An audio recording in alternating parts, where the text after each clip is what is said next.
திட்டம் போட்டு செயல்படுத்தப்படுகிற ஒரு சூழலை உருவாக்குவதற்காக முடிவெடுப்பது என்று வரும்போது ஆட்சி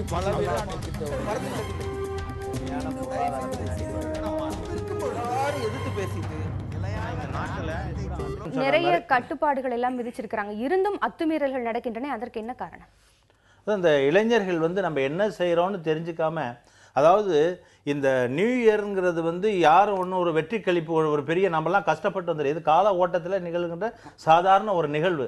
இதை போய் நம்ம வெற்றி கொண்டாட்ட மாதிரி என்னமோ இவர்கள் ரொம்ப கஷ்டப்பட்டு கொண்டாந்து கண்டுபிடிச்சது மாதிரி அதை போய் அன்னைக்கு ராத்திரி 12 மணிக்கு போய்கிட்டு அதுவும் அடுத்து அவங்கெல்லாம் மனசு சங்கடப்படுற மாதிரி. நம்ம மகிழ்ச்சிகரமாக இருக்கிறது எவ்வளோ முக்கியமோ அவ்வளோ முக்கியம். நம்மளுடைய மகிழ்ச்சி அடுத்தவர்களை துன்பப்படுத்தக்கூடாது, வெட்கப்பட செய்யக்கூடாது, ஆத்திரப்பட செய்யக்கூடாது, அருவருப்படைய செய்யக்கூடாது, சங்கடப்படுத்தக்கூடாது. இவ்வளோ விஷயங்கள் இருக்குது.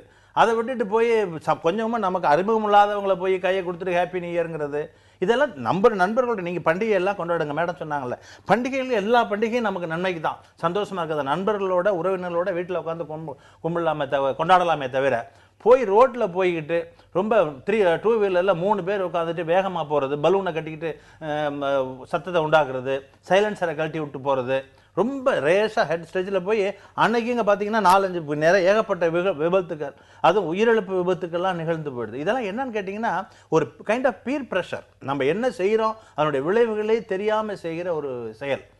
எந்த வயதை சார்ந்தவர்கள் இந்த கொண்டாட்டத்தில் அதிகமா ஈடுபடுறாங்க? இளைஞர்களா இல்ல எல்லாரும்? யங்ஸ்டர் தான். யாரும் வயதானவர்கள் யாரும் இல்லை. இப்போ சார் சொன்ன மாதிரி வயதானவர் எங்கே போனோன்னா புதுசாக இப்போ ஒரு கலாச்சாரம் ஒன்று ஆகி போச்சு, 12 மணிக்கு கோயில் போகிறது. அது இந்து கலாச்சாரப்படி இப்போ இரவு நேரத்தில் கோயில் திறக்க மாட்டாங்க. இப்போ என்னென்னா அதை இவங்கெல்லாம் சேர்ந்து அதை திறக்க வச்சு நைட்டு 12 மணிக்கு போய் கோயிலில் கும்பிட்றாங்க. அது ஒன்று தான் புதுசாக ஏற்பட்டிருக்க தவிர இந்த ரொம்ப மோசமாக லேண்ட் ஆர்டர் போலீஸுக்கு வேலை கொடுக்குறது யாருன்னா இந்த யங்ஸ்டர்ஸ் தான். போய் நல்ல சவுண்டு அதிகமாக வண்டியில் சவுண்டை வச்சுக்கிட்டு போகிறது, வேகமாக போகிறது, அந்த மாதிரி ஒரு சில ஹோட்டல்ஸ்ல எல்லாம் கூட இப்போ என்ன பண்ணிட்டாங்க, இது ஒரு வியாபாரம் மாதிரி பண்ண ஆரம்பிச்சிட்டாங்க. மிட் நைட்டில் போய் ஹோட்டலில் வந்து நிறைய கூட்டம். இந்த அத்துமீறல்கள் எல்லாம் தடுக்கிறதுக்கு இந்த ஆண்டு என்னென்ன கட்டுப்பாடுகள் எல்லாம் காவல்துறை விதிச்சிருக்கு? இந்த முக்கியமாக இந்த ஸ்ட்ரெச் நல்ல இந்த கிளியராக இருக்கிற ரோடு, இந்த பெனினாஸ் பீச் இதெல்லாம் வந்து ஸ்ட்ரெயிட் ரோடு, இப்போ கிளியராக இருக்கிற ரோடு, அந்த ரோடை தான் இப்போ இவங்க செலக்ட் பண்ணிவிட்டு வண்டியை வேகமாக ஓட்டுறாங்க. அதில் நிறைய ஆக்சிடென்ட் ஆகுது. அதனால் இப்போ அந்த ஸ்ட்ரெச் எல்லாம் பிளாக் பண்ணிவிட்டு அங்கெல்லாம் ஆள் போட்டிருக்காங்க, பேரிகேட்ஸ் வச்சு தடுத்துருக்காங்க. அது முக்கியமான ஹோட்டல்ஸுக்கெல்லாம் பர்மிஷனோடு பண்ணணும். எவ்வளோ பேர் ஸ்ட்ரென்த் எடுக்கணுமோ அவ்வளோதான் இப்போ எடுத்துக்கணும். ஒரு தடவை இந்த நீச்சல் குளத்தில் கூட ஒருத்தவங்க விழுந்து இறந்து போன மாதிரி சம்பவங்கள்லாம் வந்துச்சு. அதனால் வந்து அதெல்லாம் ரொம்ப ரெஸ்ட்ரிக்ட் பண்ணியிருக்கிறாங்க. அனுமதியோடு தான் பண்ணணும்னு எல்லாம் செஞ்சிட்ருக்காங்க. வெஹிக்கிள் வாகன தணிக்கை பண்ணுறாங்க. இதெல்லாம் நடந்துகிட்ருக்கு. எனக்கு நான் அட்வொகேட்டுன்ற முறையில் எனக்கு தெரிஞ்சு இது வரைக்கும் இந்த ட்ரங்க் அண்ட் ட்ரைவில் சட்ட மாற்றம் எதுவும் வரல. ஏதாவது அவருக்கு தெரிஞ்சு இருக்கான்னு தெரியணும். ஏதாவது ட்ரங்க் அண்ட் ட்ரைவ் அப்படிங்கிறது ஒரு நாளைக்கு 24 மணி நேரமும் வருஷம் 365 நாளும் எல்லா நாளும் எல்லா நேரமும் தவறு. ஆனால் இன்னைக்கு மட்டும் அப்படின்னா போலீஸார் வேடிக்கை பார்க்கறதுக்கான காரணம் என்னங்கிறது எனக்கு தெரியணும். எல்லாரும் ட்ரங்க் அண்ட் டிரைவ் தான். கிட்டத்தட்ட 90% ட்ரங்க் அண்ட் டிரைவ். அது மட்டும் இல்லாம இப்ப 5 நட்சத்திர ஹோட்டல்கள் குறித்து சொன்னீங்க. இப்போ விதிச்சிருக்கிற புதிய கட்டுப்பாட்டுல பார்த்தோம்னா, யாராவது மது அருந்துவிட்டு போதை மிக அதிகமாக இருந்தால் அவங்கள வந்து அந்த நட்சத்திர ஹோட்டலினுடைய ஓட்டுநர் வீட்டுல கொண்டு போய் விடணும். இல்ல அடுத்த நாள் காலையில அவருக்கு ஒரு அறையெல்லாம் தந்து அடுத்த நாள் காலை அவருடைய போதை தெளிந்த பிறகு அவர் வீட்டுல கொண்டு வந்து விடணும். இப்ப இங்க என்ன ஒரு ஐயம் எல்லோருக்கும் எழுகிறது என்றால், அப்ப டாஸ்மாக்ல குடிச்சிட்டு போறவனுக்கு யார் பாதுகாப்பு? அப்ப அந்த உயிருக்கும் இந்த உயிருக்கும் மதிப்பு என்ன? டாஸ்மாக்ல குடித்து விட்டு போகணும்னு சட்டம் எந்த சட்டமும் சொல்லலை, எந்த இதுவும் சொல்லலை. இவங்களா இப்போ அந்த மாதிரி பண்ணுறாங்க. நீ குடிச்சிட்டு வந்து நடந்து வந்து பக்கத்தில் வீட்டில் உள்ள டாஸ்மாகில் குடிச்சிட்டு வீட்டில் போய் படுத்துக்கலாம். அதை விட்டுட்டு 2 வீலரில் போகிறதுங்கிறது மிகவும் ஆபத்தான விஷயம் தான். அதனால தான் ட்ரங்க் அண்ட் டிரைவிங் கேசஸ் போட்டு அவங்கள அன்றைக்கி ஸ்டேஷனில் உட்கார வச்சிடுறாங்க. மறுநாள் தான் அனுப்புகிறாங்க. வெஹிக்கிள் அலோவ் பண்ணுறது இல்லை வெளியில். அன்றைக்கி அவங்க ஸ்டேஷனில் தான் இருந்தாகணும் அப்படின்னு பண்ணிடுறாங்க. எனக்கு தெரிஞ்ச நியூ இயர் அன்னைக்கு ஒரு அரெஸ்ட் கூட இருக்கிறது இல்லை. நியூ இயர் அன்னைக்கு drunk and drive 90% drunk and drive தான். 2 வீலர் 4 வீலர் எல்லாமே ஒரு அரெஸ்ட் கூட இல்லை. ஒரு கூட்டமாக திரண்டு சில விஷயங்கள் நடைபெறும் பொழுது காவலர்களுக்கும் வந்து சில பிரச்சனைகள் வரும். கைது செய்வது அப்படிங்கிறது சாதாரண நாளில் ஒருத்தரை கைது செய்வது அப்படிங்கிறது வேற, ஒரு சாலையில் போகிற ஒரு தப்பு செய்கிறவரை கைது பண்ணுறது வேற. ஒரு மாபா இருக்கும் பொழுது ஒருத்தரை கைது செய்தால் உடனடியாக ஒரு கலவரமாக அது மாறக்கூடும். எந்த சட்ட ரீதியிலான நடவடிக்கையும் எடுக்க முடியலை அப்படின்றப்ப எதற்கு இந்த கொண்டாட்டங்கள்?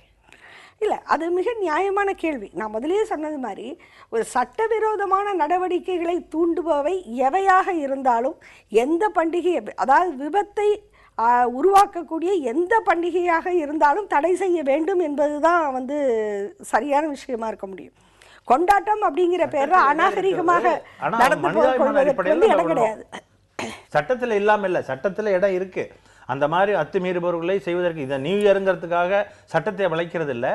நம்மளா என்ன பண்ணுறோம்? அப்போ நான் இவங்க மேடம் சொல்லும்போது எனக்கு ஒரு ஞாபகம் வந்தது. நான் பணியாற்றி கொண்டிருந்த போது 3 பேர் போனாங்கன்னு சொல்லிட்டு நிப்பாட்டி வச்சுருந்தேன். நிப்பாட்டி வச்சு கொஞ்ச நேரத்தில் பார்த்தீங்கன்னா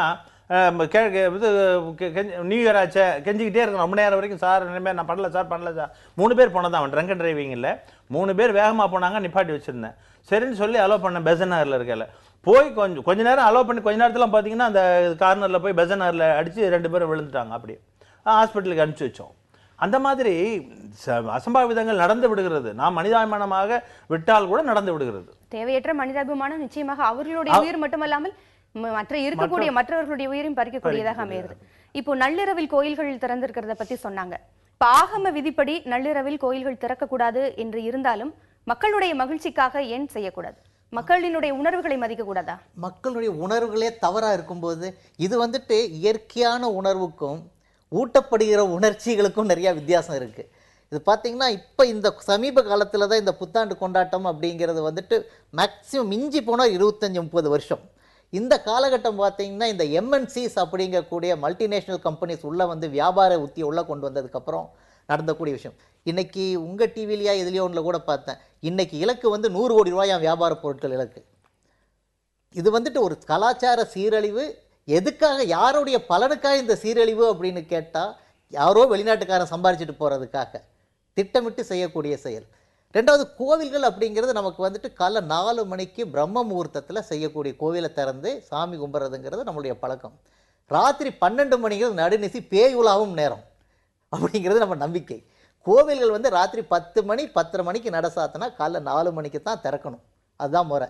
எக்ஸப்ஷன்ஸ் நீங்கள் பார்த்தீங்கன்னா திருப்பதி கோவில் மாதிரி சில கோவில்கள் அவங்க ஆதிக்கம் வேறு காரணங்களுக்காக அந்த சிலை வடிவமைப்பு இதையெல்லாம் பொறுத்து அது தொடர்ந்து அதுக்கு மெயின்டெனன்ஸ் இருக்கணுன்றதுக்காக அந்த 1 மணி நேரம் கேப் கொடுத்து அதை வச்சுட்டு இருக்காங்க.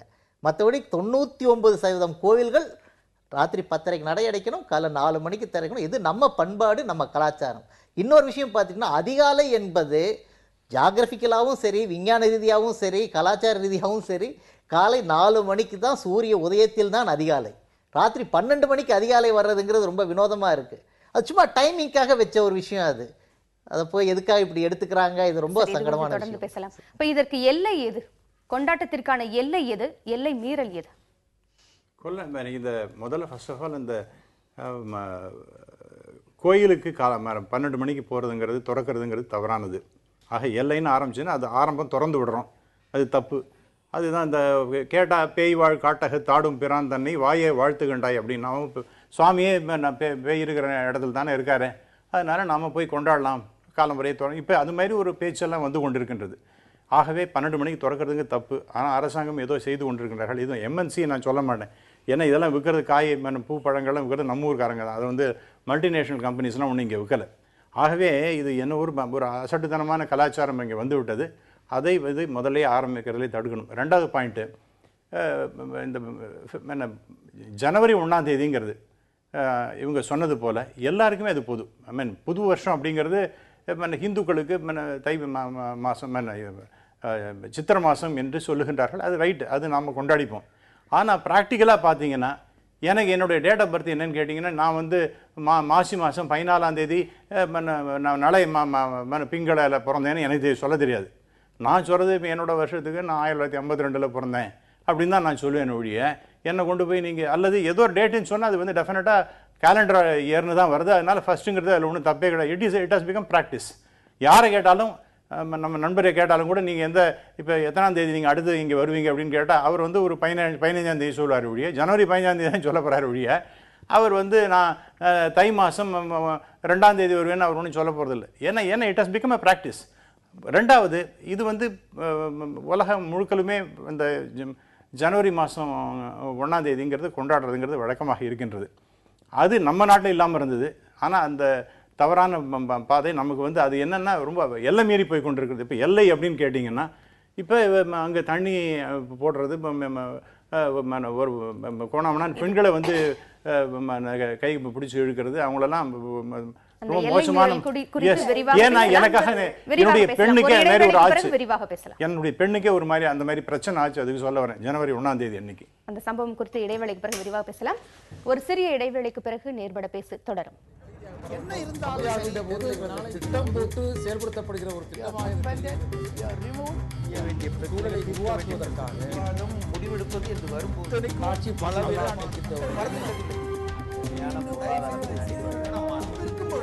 எதிர்த்து பேசிட்டு வழியை தவிர